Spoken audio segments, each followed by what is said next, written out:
Et shalom bien-aimés, que Dieu vous bénisse. Je suis content de vous retrouver. Que Dieu bénisse ces moments ensemble et qu'il nous fasse encore des grands biens. Amen. Oui, quand Dieu fait une promesse à quelqu'un, à un homme, il fixe les temps où cela devra se réaliser, s'accomplir.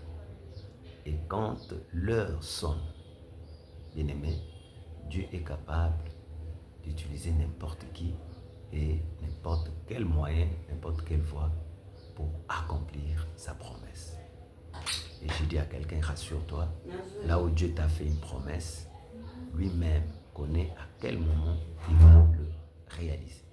Et quand l'heure va sonner, bien-aimé, rassure-toi que Dieu utilisera tous les moyens possibles. Ça ne dépendra pas de toi, ni de quelqu'un d'autre, mais de lui-même. Et ce qu'il a promis devra se réaliser. Amen. Ici dans le livre d'Esdras,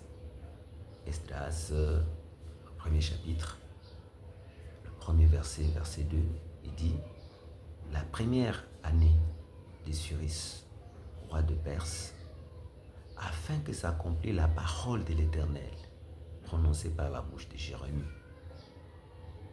L'Éternel réveilla l'esprit de Cyrus, roi de Perse, qui fit faire de vive voix et par écrit cette publication dans tout son royaume. Ainsi parle Cyrus, roi des Perses. L'Éternel, le Dieu des cieux, m'a donné tous les royaumes de la terre et il m'a commandé de lui bâtir une maison à Jérusalem. Alléluia. L'Éternel, le Dieu des cieux, m'a donné tous les royaumes de la terre et il m'a commandé de lui bâtir une maison à Jérusalem.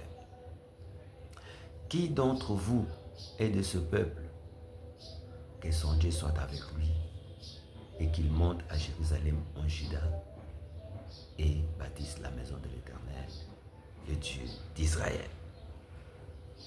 Dans tout lieu où séjournent les restes du peuple de l'Éternel, les gens du lieu leur donneront de l'argent, de l'or, des effets et du bétail, avec des offrandes volontaires pour la maison de Dieu qui est à Jérusalem. Alléluia. Je m'arrête d'abord là. Ici, bien-aimés, nous voyons l'histoire des enfants d'Israël qui se trouvaient en captivité à Babylone. Vous savez, parce qu'ils n'avaient pas fait ce qui plaît à l'Éternel, Dieu avait permis qu'ils soient émenés comme des captifs, qu'ils soient déportés. De leur pays, ils ont été amenés à Babylone, là où ils étaient comme des captifs, des esclaves. Et c'est là où, revenus en eux-mêmes, ils sont revenus à l'Éternel. Ils ont imploré la miséricorde de l'Éternel. Et comme Dieu est miséricordieux, comme Dieu est compatissant, il a entendu leurs cris et il leur a pardonné et il est revenu à eux. C'est alors que Dieu leur a promis de le retourner dans leur pays. Donc, de les délivrer et de les ramener dans leur pays. Et il a fixé le temps. Quand Dieu promet, il y a toujours le temps qu'il a fixé. Dans sa souveraineté.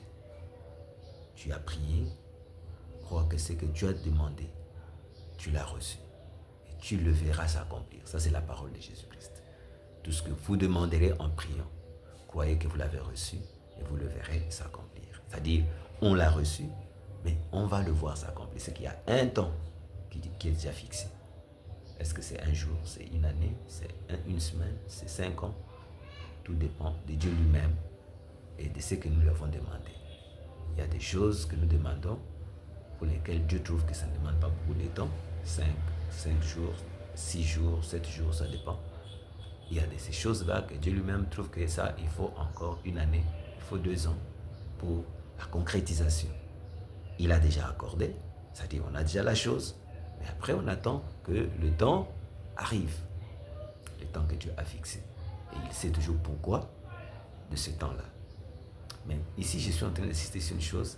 Quand l'heure là que Dieu a fixée arrive, quand son temps arrive, bien-aimé, il n'y a pas d'effort à fournir. Dieu lui-même se charge de l'affaire. Dieu lui-même trouve les personnes, les moyens pour que cela puisse se réaliser. C'est là où je dis toujours, il faut avoir pleine confiance en Dieu. Espérer en lui et continuer à attendre de lui en lui faisant confiance. Parce qu'il est Dieu et il connaît à quel moment telle autre chose va s'accomplir. Bien-aimé, quand le temps est arrivé, le temps que Dieu avait fixé pour les enfants d'Israël, de les sortir de l'esclavage, donc de la captivité, de les ramener. Même les enfants d'Israël n'y pensaient plus du tout. Et il n'avaient pas de moyens, ni pour s'en libérer, ni pour quoi que ce soit. Et ils ne pouvaient même pas imaginer par quelle voie, par quel moyen, comment cela allait se faire. Mais regardez Dieu. Il est allé toucher le cœur de l'homme qui était à la tête. Donc Dieu, en quelque sorte, pouvons dire qu'il a permis que Cyrus vienne, donc que les Perses viennent envahir, que désormais, maintenant, ce soit eux qui sont à la tête, et que Cyrus, maintenant, qui était le roi des Perses, Dieu va toucher le cœur de Cyrus. C'est Cyrus qui se réveille et il dit, les dieux des cieux, vous imaginez, il m'a donné tous ces royaumes et il m'a commandé. Donc Cyrus devenu roi, Dieu va se servir de Cyrus pour la délivrance, pour la libération de son peuple qui était en captivité. Donc pour l'accomplissement de sa promesse.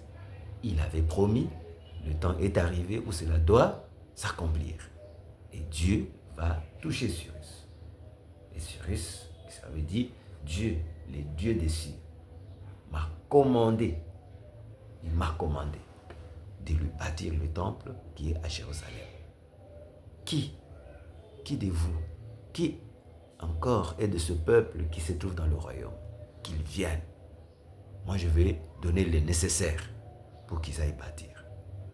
Donc, ce n'est pas venu des enfants d'Israël. Non. Eux-mêmes, d'ailleurs, je ne sais même pas si à ce moment-là, ils y pensaient même. C'est vrai, ils savaient que Dieu va nous ramener. Mais comment, à quel moment, ils ne savaient pas. Dieu nous a toujours caché le quand et le comment. Et souvent, nous, on a toujours cherché à savoir le quand et le comment. Or, Dieu, lui, ne veut pas qu'on sache quand ni comment. C'est ça. Voilà. C'est ça l'équation un peu difficile. Mais il faut accepter. Je ne sais pas quand, je ne sais pas comment. Parfois, nous, on a les yeux ailleurs, le regard ailleurs. On pense que c'est pas là-bas. Ok, Dieu sait que c'est pas là-bas. Non. Dieu connaît. Toi, tout ce que tu dois savoir, c'est que Dieu va le faire. Quand? Je ne sais pas. Comment? Je ne sais pas aussi. Bien-aimé, Dieu a touché Cyrus. Et Cyrus a demandé s'il n'y a pas les gens d'Israël qui viennent. Et il a même ordonné. Il dit, partout où il y a des gens de ce royaume et de ce peuple, que les gens du lieu où ils sont puissent leur donner des objets d'or, de l'or, de l'argent, du bétail, des effets, des offrandes volontaires, pour qu'ils puissent aller bâtir pour Dieu. Mais regarde, quand Dieu se lève pour faire, quand l'heure de Dieu sonne, Dieu lui-même se charge de tout. Qui va faire? Comment? C'est Dieu. Or, Dieu, le Dieu d'Israël, le Dieu des cieux, il est le Dieu des 1000 possibilités, des 1000 moyens, des 1000 voies. Laisse que ce Dieu puisse aussi nous susciter des Cyrus, qu'il puisse te susciter aussi un Cyrus, des Cyrus. C'est-à-dire des puissants, des grands de ce monde, Dieu les suscite et les utilise pour la réalisation de son plan, de son projet, de sa promesse dans nos vies, dans ta vie. Quand son temps est là, rien ne pourra empêcher. Bien-aimé, les gens aiment souvent vanter les sorciers, les ennemis, les obstacles. Mais qui est ce sorcier-là? Qui est cet ennemi-là? Qui est cet obstacle-là? Qui peut résister à Dieu quand c'est son temps? Personne. Je dis bien personne. Il l'a fait pour Israël. Il peut le faire aussi pour toi. Il peut le faire aussi pour nous. Et je prie qu'il le fasse. Il a suscité Cyrus. Il a commandé à Cyrus. Et Cyrus dit, il m'a commandé, le Dieu des cieux m'a commandé. Et je cherche qui sont ses enfants. Moi, je vais donner. Et bien aimé, il a donné tout ce qu'il fallait. Il a restitué même les ustensiles du temple que ses prédécesseurs avaient emportés à Babylone. Il a restitué. Allez, rebâtir le temple. Et c'est comme ça que tous ceux qui avaient un peu l'esprit éveillé, je reviendrai sur ça, parce qu'il faut aussi être sensible à la voix de Dieu. Et vous allez expérimenter de grandes choses avec Dieu. Ils ont expérimenté. Et Cyrus a tout donné. Et voilà, ils sont partis. Et voilà. C'était la libération. C'était le retour de la captivité. Par quel effort? Ils ont seulement mis leur confiance en Dieu. Et Dieu s'est chargé du reste. Laisse qu'il en soit de même aussi pour nous. Que Dieu vous bénisse. Amen. Voilà. Soyez bénis. Au nom de Jésus-Christ. Amen. À la prochaine.